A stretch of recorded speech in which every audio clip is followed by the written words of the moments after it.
नमस्कार, स्वागत है आपका एशियन सरदार शहर में और शुरुआत करते हैं मुख्य खबरों की। अपनी विभिन्न मांगों को लेकर गांधी चौक में तीसरे दिन भी किसानों का धरना जारी। जब तक दुखी किसान रहेगा, धरती पर तूफान रहेगा नारों के साथ गांधी चौक में किया जबरदस्त प्रदर्शन।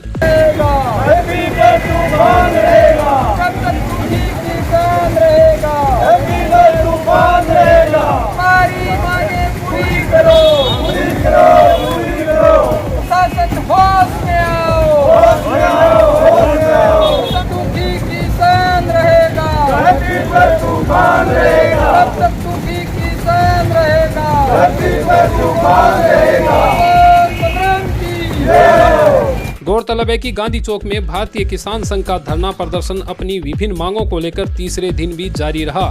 किसानों ने अपना आक्रोश व्यक्त करते हुए कहा कि खेतों में टिड्डी के बाद अब फाका भयंकर रूप से फसलों पर आक्रमण कर रहा है, लेकिन कृषि अधिकारियों का कहना है कि हमारे पास अभी फाके की दवा उपलब्ध नहीं है। 2-3 दिन बाद दवा आने की संभावना है। क्या ऐसे में प्रशासन किसानों की फसल पूरी तरह से चौपट होने का इंतजार कर रहा है?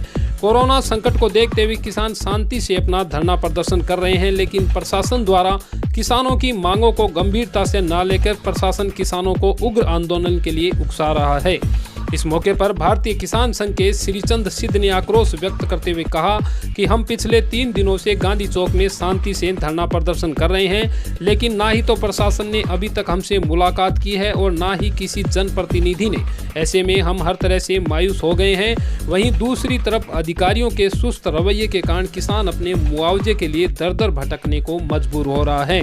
आज हमारा धरना लगातार तीसरे दिन जारी है और प्रशासन का कोई अधिकारी किसी प्रकार से आज तक हमसे बात नहीं की है और प्रशासनिक व्यवस्था आमूलचूल रूप से चरमराई हुई है, ऐसा प्रतीत हो रहा है। जबकि क्षेत्र में टिड्डियों के आक्रमण के बाद अब फाका भयंकर रूप से खेतों में हो रहा है और किसानों के फ़ोन लगातार आ रहे हैं कि हमारे गांव में फाका हो गया, हमारे गांव में फाका हो गया। जब कृषि अधिकारियों से बात करते हैं तो उनका एक ही जवाब है कि हमारे पास फाके के लिए अभी कोई दवाई उपलब्ध नहीं है। जबकि प्रशासन को ये कृषि विभाग ने कलेक्टर की मीटिंग में कल ही ये अवगत करवा दिया कि फाके की दवाई नहीं है और उनके कहने के मुताबिक 2-3 दिन तक दवाई अभी उपलब्ध नहीं होगी। इतने में किसानों की संपूर्ण फसल फाका चौपट कर देगा। दूसरी तरफ ये जो प्रधानमंत्री बीमा योजना के तहत किसानों का बीमा है, इसमें हजारों विसंगतियां आई हुई है। किसान अपनी पासबुक लिए बैंकों के चक्कर लगा रहे हैं। बैंक अधिकारी ना तो कोई संतोषजनक जवाब देते और ना ही सक्षम अधिकारी के फ़ोन नंबर देते। जबकि बीमा अधिकारियों के टोल फ्री नंबर जितने भी है उन पर सभी पर ट्राई कर लिया, किसी भी अधिकारी का फ़ोन नहीं उठाया जा रहा है।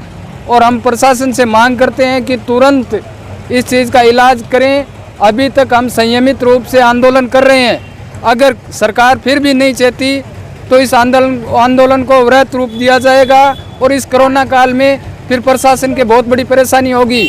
साथ ही उन्होंने यह भी कहा कि प्रशासन व्यवस्था के साथ साथ सरकार की व्यवस्था भी पूरी तरह से चरमरा गई है। भारत कृषि प्रधान देश होते हुए भी किसानों की हालत बद से बदतर होती जा रही है। जहां एक तरफ फाका यानी टिड्डियों के बच्चों द्वारा किसानों की फसल पूरी तरह से चौपट की जा रही है, वहीं दूसरी तरफ किसान अपने मुआवजे की राशि के लिए दर दर भटक रहा है, लेकिन कोई भी सक्षम अधिकारी द्वारा सुनवाई नहीं की जा रही है। ऐसे में सरकार हमें मजबूरन कोरोना काल में उग्र आंदोलन करने के लिए मजबूर कर रही है। फिर भी भारतीय किसान संघ चाहता है कि शांति के प्रदर्शन के साथ हमारी समस्याओं का समाधान होगा। अगर जल्दी प्रशासन ने हमारी मुख्य समस्याओं की तरफ ध्यान नहीं दिया तो मजबूरन हमें उग्र आंदोलन करना पड़ेगा, जिसकी संपूर्ण जवाबदेही प्रशासन की होगी। अब देखने वाली बात यह है कि प्रशासन को सूचना होने के बाद भी आखिर क्यों प्रशासन द्वारा किसानों से मुलाकात कर उनकी समस्याओं के बारे में बातचीत नहीं की जा रही है। क्या प्रशासन उग्र आंदोलन का इंतजार कर रहा है? अगर कोरोना काल में परेशान होकर किसानों ने उग्र आंदोलन किया और कोरोना महामारी गाइडलाइन का उल्लंघन हुआ तो इसका जिम्मेदार कौन होगा? ऐसे कई सवाल हैं जिनको लेकर फिलहाल स्थिति अभी असमंजस में है। प्रदर्शन में भारतीय किसान संघ के अध्यक्ष मामराज तरड़, तहसील अध्यक्ष रामलाल पुरोहित, मंत्री रामदास सारण, मोहन राम फगेड़िया, हेतराम मील सहित संघ के सदस्य उपस्थित रहे। बढ़ते अगली खबर के लिए नवनियुक्त कुलपति डॉक्टर वीके सिंह का अभिनंदन, निजी महाविद्यालय संगठन ने की खुशी जाहिर। ज्ञात रहे, राजस्थान निजी कॉलेज एसोसिएशन की तरफ से नवनियुक्त कुलपति महोदय प्रोफेसर डॉक्टर वीके सिंह का अभिनंदन कार्यक्रम आयोजित किया गया। कार्यक्रम की अध्यक्षता एसोसिएशन के अध्यक्ष गौरी शंकर सिहाग द्वारा की गई। सिहाग ने बताया कि निजी महाविद्यालय संगठन विश्वविद्यालय के साथ हमेशा गुणवत्ता पूर्वक शिक्षा देने के लिए प्रतिबद्ध है। वहीं केकेसी पीजी महाविद्यालय के निदेशक किशोर सिंह राठौड़ ने बताया कि माननीय कुलपति महोदय के विजन के अनुसार तकनीकी शिक्षा को बढ़ावा दिया जाएगा। साथ ही निजी महाविद्यालयों में ऑनलाइन कक्षाएं भी शुरू की जाएगी। राठौड़ ने माननीय कुलपति महोदय से आग्रह किया कि महाविद्यालय के आचार्यों के लिए भी ऑनलाइन प्लेटफॉर्म तैयार किया जाए, जिसे कुलपति महोदय ने स्वीकार कर यथाशीघ्र ऑनलाइन क्लासों को बढ़ावा देने का आश्वासन दिया। कार्यक्रम में डॉक्टर विठल दास बीसा, उप कुल सचिव विश्वविद्यालय कमल शर्मा, अमीलाल धतरवाल, ब्रज दीपक स्वामी, प्रदीप चौहान, राजवीर चौधरी, अनिल शर्मा सहित गणमान्य शिक्षाविद उपस्थित रहे। इसी के साथ मैं मुनालाल राव, आप बने रहिए एशियन सरदार शहर में। धन्यवाद।